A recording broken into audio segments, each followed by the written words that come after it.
بالله من الشيطان الرجيم بسم الله الرحمن الرحيم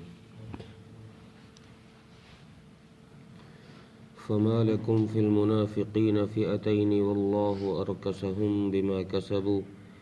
أتريدون أن تهدوا من أضل الله ومن يضلل الله فلن تجد له سبيلا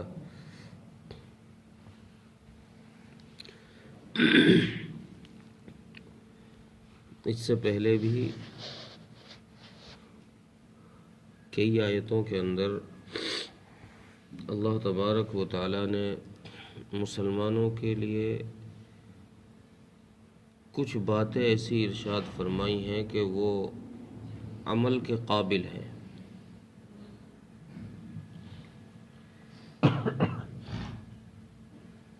اس سے پہلے بیان فرمایا تھا کہ اگر تم کو کوئی دعا دے یا تم کو سلام کرے تو تم بھی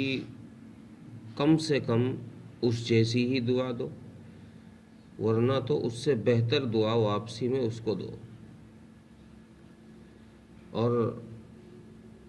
اسلام ہمیشہ اتحاد کی بات کرتا ہے، اختلاف سے روکتا ہے۔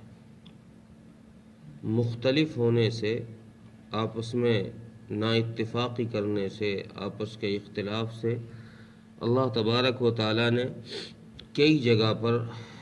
روکا ہے۔ اس آیت میں بھی اللہ تعالیٰ نے مسلمانوں کو نا اتفاقی سے اور آپسی اختلاف کی وجہ سے روک دیا ہے کہ تم آپس میں کیوں خلاف ہوتے ہو۔ تمہیں تو چاہیے تھا کہ تم آپس میں اتفاق سے رہتے، ایک ہو کر رہتے، اور اپنا جو مسئلہ ہے اس مسئلے کو اللہ اور اس کے رسول کے حوالے کر دیتے۔ مسئلہ یہ ہوا اس آیت کا شان نزول کہ جب رسول اکرم صلی اللہ علیہ وسلم مکہ مکرمہ سے ہجرت کر کے مدینہ منورہ تشریف لے گئے تو کچھ لوگ مکہ مکرمہ سے بعد میں رسول اللہ کے ہجرت فرما جانے کے بعد میں مکہ مکرمہ سے ہجرت کر کے ادھر مدینہ منورہ تشریف لے آئے۔ جب وہ لوگ مدینہ منورہ آ گئے تو کچھ دن وہاں رہے۔ بعض روایات میں ہے کہ ان کو کوئی بیماری لگ گئی مدینہ منورہ میں، تو رسول اللہ صلی اللہ علیہ وسلم سے انہوں نے اجازت لے کر واپس مکہ جانے کی کہہ دی کہ ہم تو واپس اپنے وہیں گھر جا رہے ہیں، جو ہمارا وطن ہے ہم تو اپنے وطن جا رہے ہیں۔ بعض روایات میں ہے کہ انہوں نے کہا کہ یا رسول اللہ، ہم تجارت کرنا چاہ رہے ہیں اور ہمارا تجارتی مال مکہ مکرمہ میں ہے، چنانچہ ہم اپنے مال کو لے آئیں، وہاں سے کچھ نفع ہو جائے گا، ہماری تجارت ہو جائے گی، کاروبار بڑھ جائے گا۔ تو رسول اللہ صلی اللہ علیہ وسلم نے ان لوگوں کو بہر صورت اجازت عطا فرما دی کہ ٹھیک ہے بھائی تم جاؤ۔ تو یہ لوگ مکہ مکرمہ واپس آ گئے۔ مکہ مکرمہ واپس آنے کے بعد ان لوگوں نے وہیں اپنا قیام اختیار کر لیا، وہیں رہنا شروع کر دیا اور مدینہ منورہ جانا چھوڑ دیا۔ ان میں سے کچھ لوگوں نے کہا کہ ارے یار کہاں دوسری جگہ جا رہے ہو، یہ اپنا وطن ہے، یہ اپنا گھر ہے، یہاں رہو تم۔ چنانچہ یہ لوگ مکہ مکرمہ میں رہنے لگ گئے، اور ادھر مدینہ منورہ میں جب ان کی یہ خبر پہنچی، یا تو وہ خبر انہوں نے خود خط لکھ کر بھیجی ہے رسول اللہ صلی اللہ علیہ وسلم کے پاس کہ ہم نے یہیں قیام کر لیا ہے، ہم نہیں آ رہے، یہ کسی اور ذریعے سے۔ ایک روایت میں یہ بھی ہے کہ یہ جب جا رہے تھے تو راستے میں صحابہ اکرام کی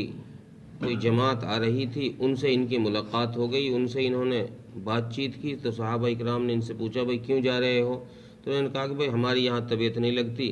ہم تو یہاں بیمار ہو گئے، ہمارے ہوا پانی یہاں کا موافق نہیں آ رہا، اس لیے ہم تو مکہ واپس جا رہے ہیں۔ یا اس طریقے سے ان کو خبر پہنچی مدینہ منورہ میں، تو مدینہ منورہ کے مسلمانوں میں ان لوگوں کے متعلق دو باتیں ہو گئی، اختلاف ہو گیا۔ کچھ تو کہنے لگے کہ بھائی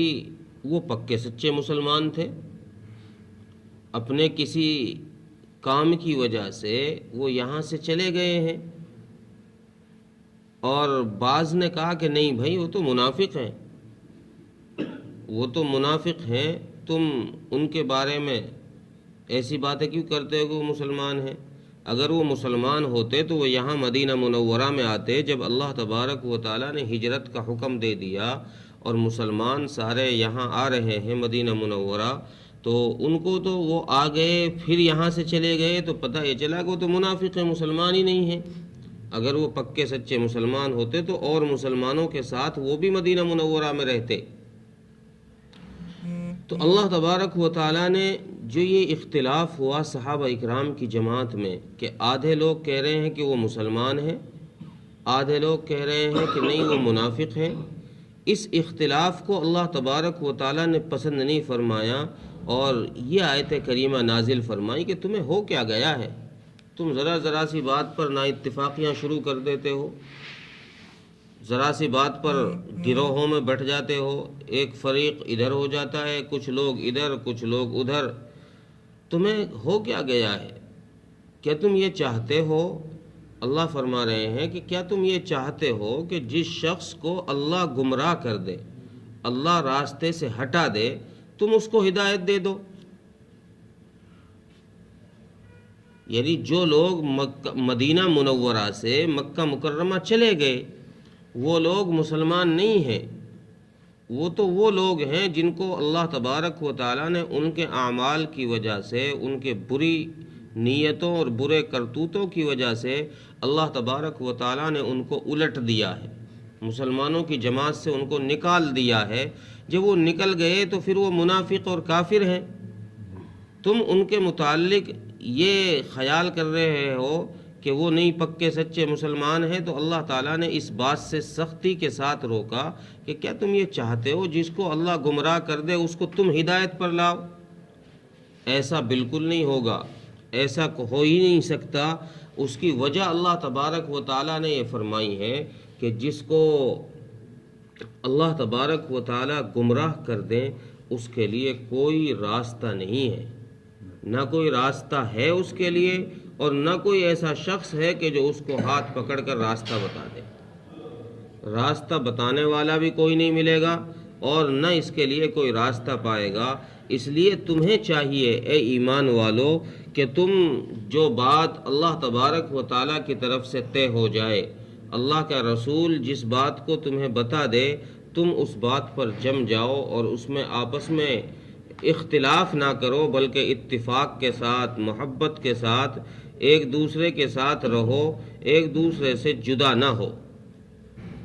یہ اللہ تبارک و تعالیٰ نے مسلمانوں کو تعلیم دی ہے، ایک سبق دیا ہے، اور یہ سبق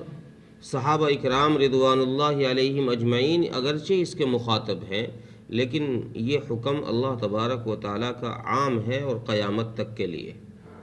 سارے مسلمان اس میں شامل ہیں، اور سب کو ہی یہ حکم دیا جا رہا ہے کہ تم آپس کے جھگڑے چھوڑ دو، آپس کی نا اتفاقیاں چھوڑو، اور جو بات اللہ اور اس کے رسول کی طرف سے طے ہو جائے اس پر عمل کرنا شروع کر دو، اس میں اختلاف نہ کرو۔ تو صحابہ کرام رضوان اللہ علیہم اجمعین کی جماعت میں جو اختلاف تھا، جو ان کے درمیان نا اتفاقی تھی، اس آیت کریمہ کے نزول کے بعد وہ نا اتفاقی صحابہ کرام کی دور ہو گئی، چونکہ ان کو جو لوگ یہ کہہ رہے تھے کہ نہیں وہ مسلمان ہیں، ان کو یہ پتہ چل گیا اس آیت کے نزول کے بعد کہ یہ لوگ مسلمان نہیں ہیں، ان کے برے اعمال کی وجہ سے اللہ تبارک و تعالیٰ نے ان کو راستے سے ہٹا دیا ہے، یعنی گمراہ کر دیا ہے۔ یہ جب تک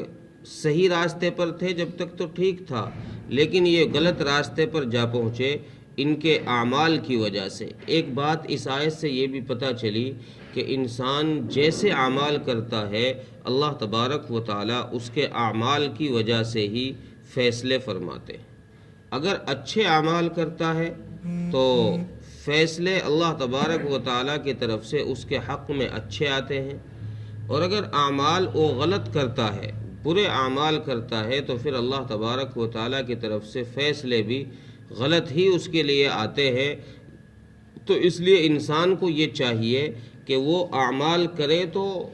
اچھے اعمال کرے، اعمال صالحہ، تاکہ فیصلے اس کے حق میں اچھے ہوں اللہ کی طرف سے۔